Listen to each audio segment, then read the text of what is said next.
पंचायत समिति अध्यक्ष नियाली आज नियाली ब्लॉक रे कलेक्टर जनशुणी अभियोग प्रकोष्ठ आज नियाली ब्लॉक परिसर हो जाइए। एथिरे पाखापाखि 100 रु ऊर्ध्व अभियोगकारी आसी अंशग्रहण करते। सेमानकर समस्या मुख्यतः इंदिरा आवास अंत्योदय गृह योजना तापर रेशन कार्ड भत्ता बहुत लोक 80 वर्ष पर्यंत 3500 रु वंचित होती से अभियोग आसी एठी उठाई तार तुरंत समाधान करने कलेक्टर प्रतिश्रुति देते। जहाँफल आम 9टी पंचायत नियाली अनेक अंचल प्रभावित हम प्रतिदिन जल ये बोरिक बस काकटपुर अस्त्र ये सरकार तरफ चेक डैम न करा पानी दिया तो नियाली पानी संकट देखा ये सरकार कौन दृष्टि यहाँ गोटे बड़ समस्या देखा बर्तमान जहाँ जानवा हम पाइलु जदि बोरिंग न करी सेठारे जदि देवीदोल पाखे गोटे ब्यारेज करा जाए चेक डैम करा जाए से पानी की रुका जाए कि जोड़ा समुद्र को बोही जाऊँगी सेटा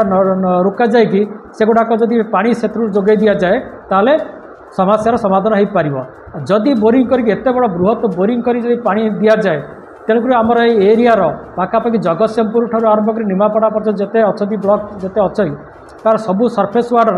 बहुत दिन को दिन कमिज दिन था ये आमर 15 फुट रे पानी बाहर बर्तमान से 25-30 फुट को गलानी। जदि से बोरिंग जदि कार्यकारी करा जाए तारे आमर ये सरफेस वाटर 50 फुट तलक भी खसी जाई पारे। समाज में संतोष कुमार माझी ग्रामीण सेवक समाज प्रतिष्ठाता आज जिलापाल जनशुणी आम आसलु पहंगार जो नुआ बोरेल कार्यक्रम होची तापर आम दाबीपत्र देलु जे यू पानी जीव अस्तरंग काकटपुर इटी आम पानी मझे 12 बसौचु 132 फुट बाद पानी मिलूँ तो जदि सी हम ताले आप पानी संकट बहुत देखा नियाली अंचल में पाखापाखि 9टा पंचायत 3टा ब्लॉक प्रभाव पड़ो। तेणु सरकार को आम अनुरोध कर दाबीपत्र जिलापाल देलु सी आग चेक डैम निर्माण कराऊ पानी रहू पानी रहा बाद जो बड़का हम आम जहाँ को सरकार दूसरे आम किसी मना ना। तेणु सरकार ये प्रयोजित करी जो आम नियाली को दुखरे भसई दे पानी सेपटे ये करेंगे तो से सरकार को अनुरोध करूँ तुरंत या निर्माण कर पानी रखु पानी बढ़ला बाद अलग ब्लॉक को दिंतु आम किसी मना ना। तो आम आज जिलापाल दाबी देचु या सहित कसदार जो थाना